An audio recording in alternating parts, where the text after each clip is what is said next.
Hey, you clicked on my video. Appreciate it. Now be sure to like the video and subscribe to the page. Long enough to cover the subject. Short enough to keep it interesting. Welcome to Out of My League. I'm Nick Diaz. It's a simple decision to make, but an unpleasant one to carry out. It's a simple question to ask, but a complicated one to answer. The best way to describe Saturday, the day Will Wade was fired, it was like putting down a sick pet. You love the pet, and the pet loves you, but damn it, you know you have to do it, and you know you have to do it quickly. I don't know if Scott Woodward felt that way, but a lot of LSU fans sure did. And Will Wade, look, I've said this before and I'll say it again. He was my favorite coach at LSU these past 5 years, more than any coach up to this very point. But even I would have done it in a heartbeat because that's a simple decision to make. But damn, is it unpleasant to do. I always knew Wade was paying players, don't get me wrong. And it's no different than any other program that is successful in college basketball. You pay players. But Ross Dellinger of Sports Illustrated, he summed it up perfectly this morning on the Jordy Culotta show. The difference was not that Wade was paying players. It's how Wade was paying players. The downfall of Will Wade, amongst other things, is one, his brashness and his sloppiness in paying recruits and his defiance.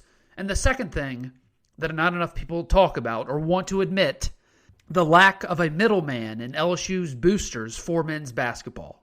It ain't there. John Calipari got caught cheating at UMass, and there were sanctions. John Calipari got caught at Memphis, where there were sanctions. But at Kentucky, a place that he's been at longer than any of those other schools, he hasn't gotten caught once. Why? Because Kentucky boosters have middlemen. Don't worry, we'll take care of that for you. Nothing can be traced back to you, coach. That's the difference. He was sloppy at other places, but he didn't have the support of the boosters at other places either. And neither does LSU men's basketball. They traced it back to Wade, and because of that, he had to go. He can't be replicated. Nothing will be. But you know why Will Wade was my favorite coach at LSU these past 5 years? There are multiple reasons. Personality, charm, sense of humor, sideline demeanor, all these other things. But it's because he fit LSU more than anyone. And yes, even more than Kim Mulkey or Ed Ogeron. And I'll explain why. Ed Ogeron was liked deep down by everyone. But he was never truly respected as a coach, even when he was winning. And deep down, you all know that. Even when he was winning, you knew that, oh, I just don't want to lose Aranda. Oh, I hope Joe Brady doesn't go. Mulkey, she's the home girl, but she went off to find her fortune and fame elsewhere. It's like, the small town Louisiana girl goes to Hollywood, finds her fame and fortune, and then the prodigal daughter returned home to restore glory to her people. You didn't discover Kim Mulkey. But now, even today, you say, man, I can't even believe Mulkey is here. I just got to pinch myself. That's not human enough. LSU discovered Will Wade out of nowhere. He was this jewel that we found in the desert. We saw him grow up before us. He was ours. We found him. He was our discovery, not yours. And his personality wasn't fake, and it fit perfectly to the LSU fan base. I think back to his first year in that NIT game against the whole, ULL Bob Marlin talking shit about LSU and Will Wade the week of the game and, disrespecting the gym that they play in and all that stuff. And Will Wade calling the timeout and, the handshake or lack thereof afterwards. Look, it had nothing to do with ULL. LSU doesn't give a shit about any in-state schools, anyone. It's just the fact that everyone is always punching down on LSU and specifically the state of Louisiana. In the mainstream media, everyone and everything, in every aspect of life in Louisiana culture. And LSU basketball was the forgotten program behind football and baseball. And Will Wade, he stood up at that moment and said, Y'all don't take shit from anyone ever again as long as I'm here. Will Wade represented LSU in the whole damn state because everyone, Dickie V, Pat Forty, Jay Billis, Coach Calipari and his minions, the establishment was always punching down on him. You don't deserve nice things. And he always punched back. And LSU loved him because he taught everyone else to punch up. Don't take shit from anyone ever again. Not as long as I'm here. And Wade, he wanted to stay at LSU for the next 20 plus years. LSU lucked into a gem of a coach that just happened to want to be at LSU for the long haul and build it there. And not use it as a stepping stone job. That's what's hard for me to get over. You got that lucky, and then you got so unlucky.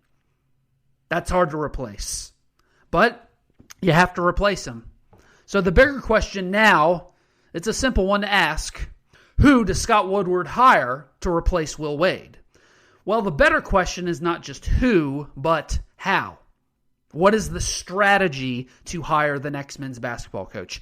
Because this isn't going to be easy. Now, I'm not going to try and guess what Woodward is going to do because holy shit, if we've learned anything with the multiple coaching hires last year at LSU, we don't know shit.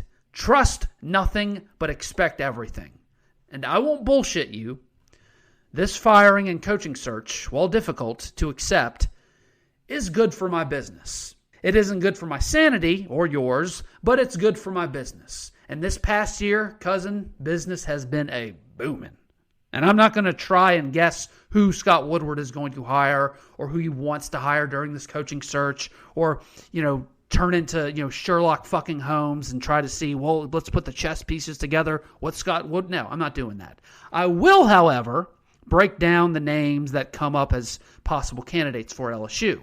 If they would be a good hire for LSU, how much do they make currently, resume breakdown, their response being a non-denial denial in the press conferences. I'll do all that stuff, but I will not be Sherlock Holmes and play detective to Woodward's every move. I've learned my lesson. And I think LSU fans are under the assumption that Woodward can make a splash hire. He can, but this is very different. Even if you take away the sanctions that are coming towards LSU basketball, even if you take those away, selling LSU men's basketball is not the same as selling LSU football or LSU baseball. The Kim Mulkey situation was a once-in-a-generation perfect storm homecoming. She was sick and tired of the new Baylor administration. Her mom in Hammond was sick. That's the kind of thing we may never see again in college athletics ever. There's no rhyme or reason why she should be here, but she's here. LSU men's basketball, by itself, without the sanctions, has horrible facilities, horrible booster support, fickle and fair weather fan support, a great history of players, but not a lot of winning with those players, and in-state basketball recruiting sucks. And now you have sanctions. And what's worse is that LSU is not going to know exactly what those sanctions are for another 3 months at least. Fear comes from the unknown, and we're not going to know for a while. That's a tough sell, even for Scott Woodward. But if anyone can make a good hire out of this shit situation, it would be Scott Woodward. Now, as I said, I'm not going to predict what Woodward is doing throughout all of this because I don't know.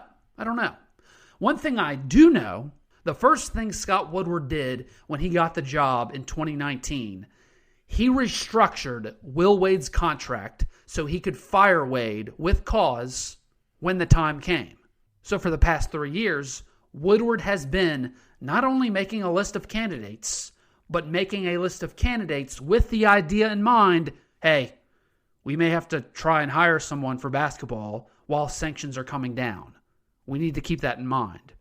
He's been doing that for 3 years. He's been preparing for that for 3 years, and no athletic director is more prepared than Scott Woodward for these kinds of things. So, if I were Scott Woodward, I'm not saying this is what he's doing, but if I were in Scott Woodward's place, because of the sanctions that will be coming to the program, you have to offer the next coach an insane amount of job security. That's the only way you get some attraction. a longer contract, a bigger buyout, not just a great salary, but all those other things. And say I'm Scott Woodward. I've got better job security than anyone at LSU. So on top of that, you can tell this person, look, as long as I'm here, you're my guy, and I ain't going anywhere. Because the LSU job can be attractive to a lot of coaches without the sanctions. So once those pass over, there's something to sell there, especially with Woodward getting you what you want. And you can have success at LSU basketball once the sanctions are done. Woody has shown the ability to give you the booster support that you need because he's Scott Woodward. They'll listen to him. Now, what kind of candidate he goes after? Mid-major coach, young up-and-comer, someone at a Power 6 program looking for a payday at a bigger, richer athletic department like LSU. Whatever. We'll find all of that out in due time. But to me, that's the strategy that I would do if I were the athletic director at LSU. Thanks for listening to Out of My League. If you like what you heard, be sure to like, share, and subscribe, or follow me on Twitter and Facebook in the description link below.